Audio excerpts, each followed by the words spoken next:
je suis partie en Corée, j'avais toujours en tête l'art et l'Asie. C'était aussi une autre de mes passions. Alors, pas forcément la Corée, mais l'Asie de manière générale m'intéressait beaucoup. Je lisais beaucoup là-dessus et ça m'intriguait et je rêvais d'y aller. Cette vie-là, c'est pas celle qu'il me faut et c'est pas celle qui me correspond. Et donc le premier truc que j'ai décidé de faire, finalement, c'est de partir en voyage. Voilà, je me suis dit, allez, je pars en Corée. Et pour le coup, j'y suis partie toute seule. Parce que je voulais, comment dire, comme si c'était un chemin de croix, quoi. Après me dire, allez, je pars en Asie, c'était mon truc, ça fait depuis longtemps que je veux le faire et je voulais le faire d'abord toute seule. Et donc je suis partie en Corée et ça a été la révélation. Donc c'est l'endroit où je suis tombée amoureuse de la Corée en fait. Donc comme j'ai dit, voilà, j'avais une attirance pour l'Asie au départ. J'étais à une période de remise en question. Je voulais devenir artiste, une vraie artiste. Et le premier voyage, ça a été en 2023. Et donc j'ai atterri à Séoul et j'ai visité un peu toute la Corée. Et au final, le plus dur, honnêtement, quand on décide de s'expatrier, quand on décide de changer de vie, c'est pas tellement ce qu'il y a à faire, c'est prendre la décision. Une fois que la décision est prise, après on se laisse porter finalement. Mais alors vous allez me dire, mais alors comment ça s'est passé la Corée, comment j'ai fait pour démarrer ma carrière d'artiste finalement, parce qu'elle a démarré il y a 1 an et demi maintenant. Parce qu'avant, j'osais même pas dire que j'étais une artiste en fait avant. Et en fait, les opportunités, comment on les obtient? Tout simplement, la première opportunité, je me la suis donnée moi-même. C'est-à-dire que j'ai décidé d'organiser ma propre exposition à Jeju.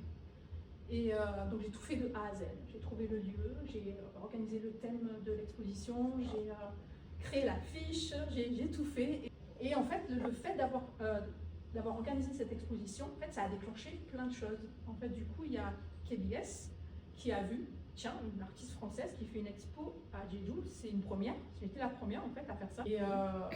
Et en fait, ils m'ont demandé, est-ce qu'on peut vous interviewer? On se demande pourquoi vous venez en Corée, mère toute seule avec vos 2 enfants. Pourquoi Jeju? Et donc en fait, j'ai fait l'interview.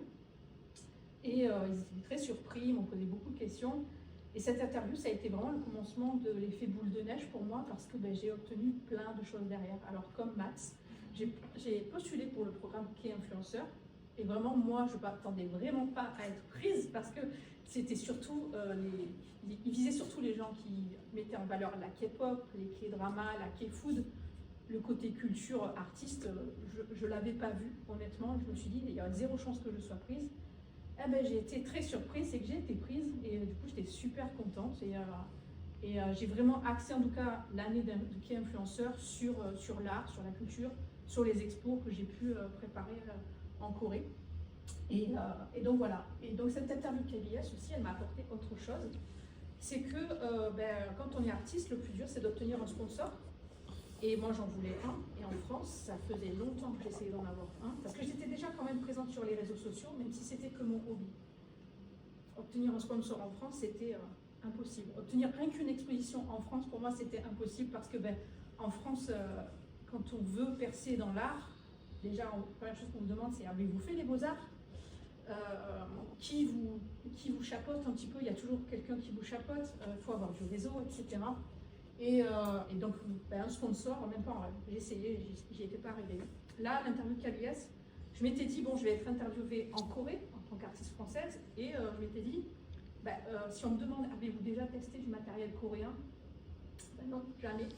Donc, quand j'étais partie en Corée, au mois de février, cette année-là, j'avais cherché sur Google quelle est la principale marque d'art en Asie. Et donc, c'était la marque Shinan Art. Et c'était la marque qui était le plus utilisée par les artistes, etc., etc. Et donc je cherche dans les magasins à Insadong, qui est le quartier des artistes, je cherche désespérément du matériel Shinan Art. Bon, je ne connaissais pas les adresses et je ne trouve pas. Et donc j'envoie un message sur l'Instagram de Shinan Art et je leur dis, mais où on peut acheter votre matériel en fait en Corée? Je ne trouve pas. Et en fait, quand ils me répondent à ce moment-là, j'étais déjà repartie en France. Et là, je me suis dit, mais c'est jamais de la vie que je trouve du matériel coréen. J'en ai jamais vu de ma vie en France, mais bon, sait-on jamais. Donc je regarde sur Amazon tout simplement, et je trouve le matériel Shinan Art.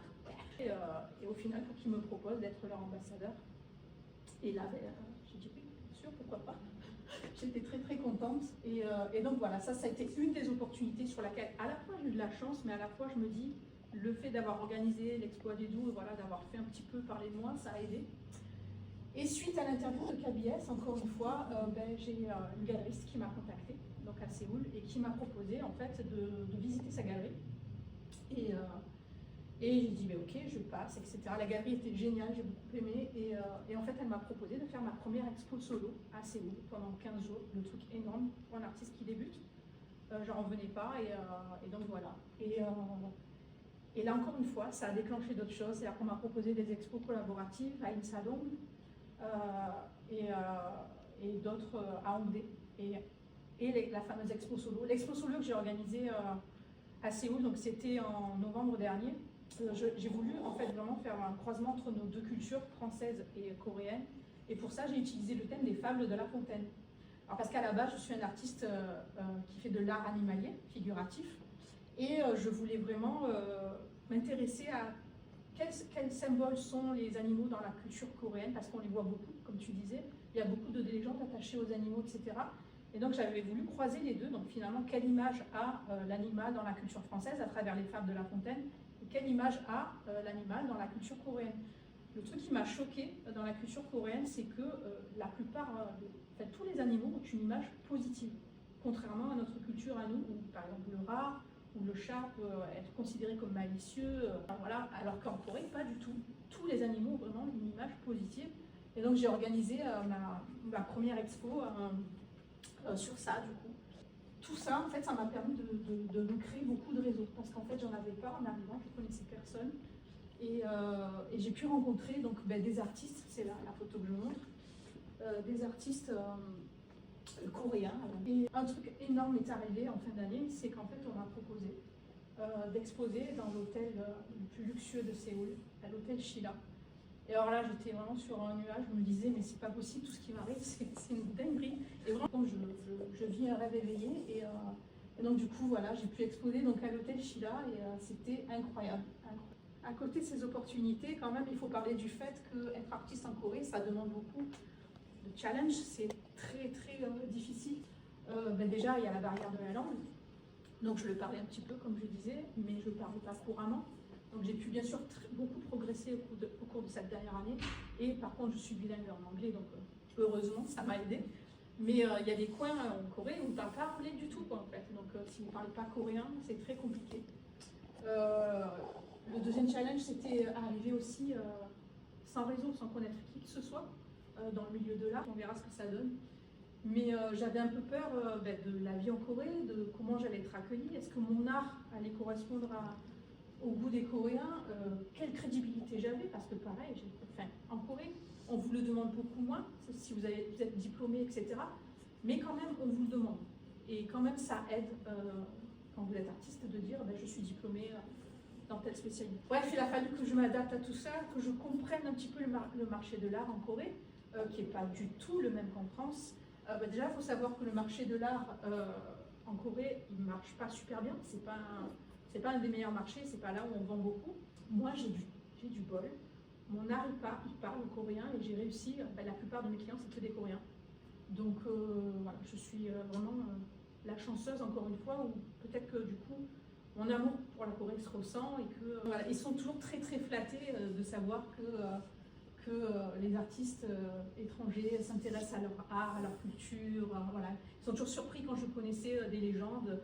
Voilà, là, vous voyez le tigre blanc, en fait, c'était un des thèmes que j'avais utilisé aussi pour ma première expo à Jeju. Il y a 4 gardiens en Corée qui représentent chaque direction. Et donc, en fait, j'avais peint les 4 gardiens, donc le tigre blanc, le dragon bleu, la tortue noire et le phénix rouge. Et donc, ils étaient surpris que je connaisse cette légende, parce que même, mais bon, voilà, ça les a flattés et ça m'a donné quelque part un peu de crédibilité auprès d'eux en se disant, bon, elle est vraiment intéressée par notre culture et ça nous plaît beaucoup.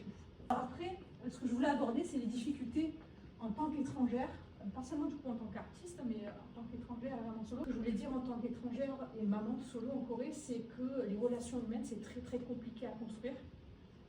C'est très très difficile de se faire des amis en Corée. On se fait beaucoup d'amis chez les étrangers, mais chez les Coréens, c'est compliqué. Alors pourquoi? Parce qu'en fait, ils se disent qu'on ne va pas rester longtemps.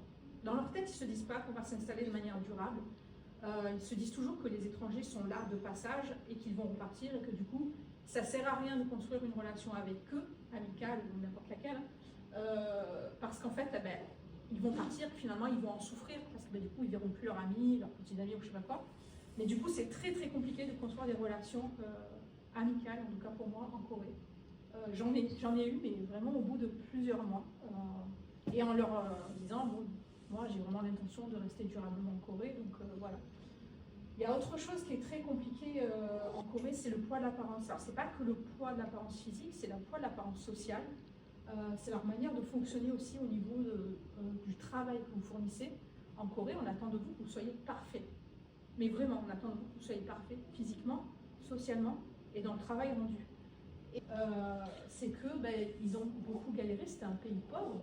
Pour arriver là où ils en sont aujourd'hui, ils ont énormément travaillé. Donc en fait, ils attendent que la personne en face travaille autant qu'eux et qu'elle fournisse un travail parfait comme eux ils fournissent. Donc c'est du coup très compliqué du coup de s'adapter déjà à leur vitesse. C'est-à-dire que quand on vous demande un travail en Corée, on ne vous donne pas une semaine. On va vous dire, ah non, ils vont te dire, prends ton temps. Mais en fait, le lendemain, alors t'en es où? Donc en fait, il faut travailler vite comme eux, il faut travailler bien. La Corée, oui, c'est bien, mais qu'il y a un gros poids social, vraiment une grosse pression sociale. Et alors la solitude culturelle, en Corée, la différence quand même c'est une société très très patriarcale, beaucoup plus compliquée en tant que femme.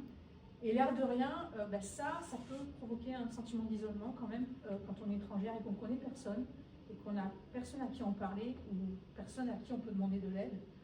Mais bon voilà, c'est pour ça qu'il faut, quand on décide de s'expatrier, en tout cas en Corée, il faut avoir vraiment un caractère bien trempé, une force, parce que c'est compliqué.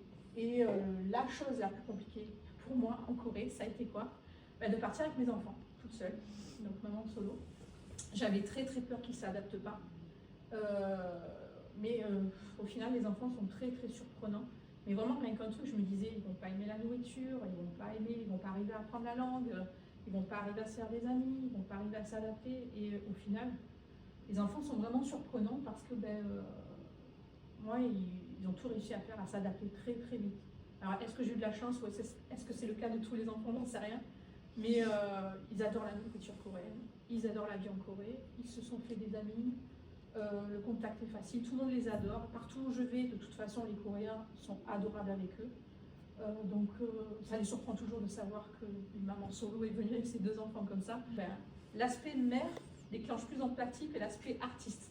Voilà, c'est un gros challenge, c'est une grosse décision que j'ai prise, mais je ne la regrette pas, malgré toutes les difficultés et malgré encore les difficultés auxquelles je ferai face, je pense, à l'avenir. J'ai tellement eu de signes et d'opportunités qui me disaient « t'es sur la bonne voie, continue » et je pense que ça fera que s'accélérer. Alors, je voulais finir sur le fait que est-ce que je recommanderais de partir en Corée pour faire une carrière artistique? Oui, mais avec une stratégie. Mais que ce soit carrière artistique ou tout en fait.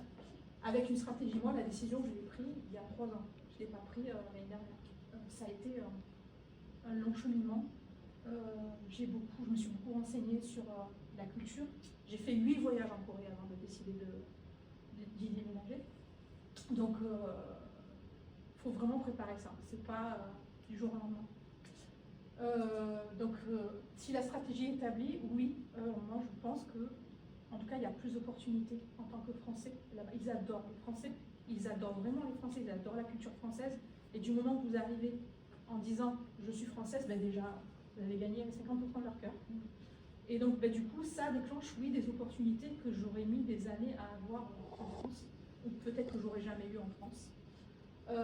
Par contre, ce que je recommande, en tout cas, c'est de ne pas essayer de ressembler aux Coréens, de ne pas essayer de devenir Coréen, parce que ça, finalement, ils n'aiment pas, et je pense que ce n'est pas une bonne stratégie. Donc moi, mon art, c'était l'art animalier. L'influence de la Corée a beaucoup agi sur mes créations, mais je reste quand même Optima, une artiste française. Il faut accepter le rythme, par contre, c'est ce que je disais, ils attendent que tout aille vite. Et je le recommanderais parce qu'en fait, c'est une expérience vraiment qui transforme. Il y aura eu un avant Corée, un après Corée pour moi. je ne suis plus du tout la même. Après avoir fait cette expérience, alors je peux tout faire parce que maman solo qui démarre une carrière d'artiste d'un coup en Corée à 8000 km de chez moi, c'était un truc énorme, c'était un challenge énorme. Et après ça, je pense que je peux tout affronter, il n'y a plus rien qui me fait peur. D'ailleurs, dès qu'il m'arrive un truc maintenant, je le prends avec beaucoup plus comment dire, je relativise beaucoup plus. Et donc voilà, c'est vraiment une expérience enrichissante et en tout cas, c'est le sentiment que tous les expatriés que j'ai pu rencontrer en Corée, on a tous ce sentiment-là. Tous, on est tombés amoureux de ce pays et tous, on se sent transformés après être venus là. Et la conclusion, c'est que je dirais, il faut par contre trouver sa place en Corée. C'est-à-dire qu'il faut vraiment réfléchir à qu'est-ce que vous voulez faire. Il ne faut pas partir dans tous les sens. Qu'est-ce que je veux faire en Corée, vers quoi je veux aller et comment. Et comment. Faut vraiment, c'est ce que je disais au début, c'est une stratégie. C'est pas ah ben tiens, je vais être influenceuse, ah ben tiens, je vais ouvrir un café. Parce que j'en ai vu plein des expatriés qui sont venus comme ça, sans plan, qui sont partis dans tous les sens. Par exemple, c'est bon, je vais ouvrir un café, ça va marcher. Non, prépare ton truc. Qu'est-ce que toi, tu vas apporter de différent par rapport aux autres? Qu'est-ce que toi, tu as en plus? Sur quoi tu as travaillé? Depuis combien de temps tu travailles dessus? Voilà, c'est vraiment un long travail avant de décider que c'est expatrié en Corée. C'est pas une décision qui se prend du jour au lendemain. Voilà. Moi, j'ai pris beaucoup d'années à l'apprendre et je l'ai préparé pendant 2 ans. Voilà. À vos questions.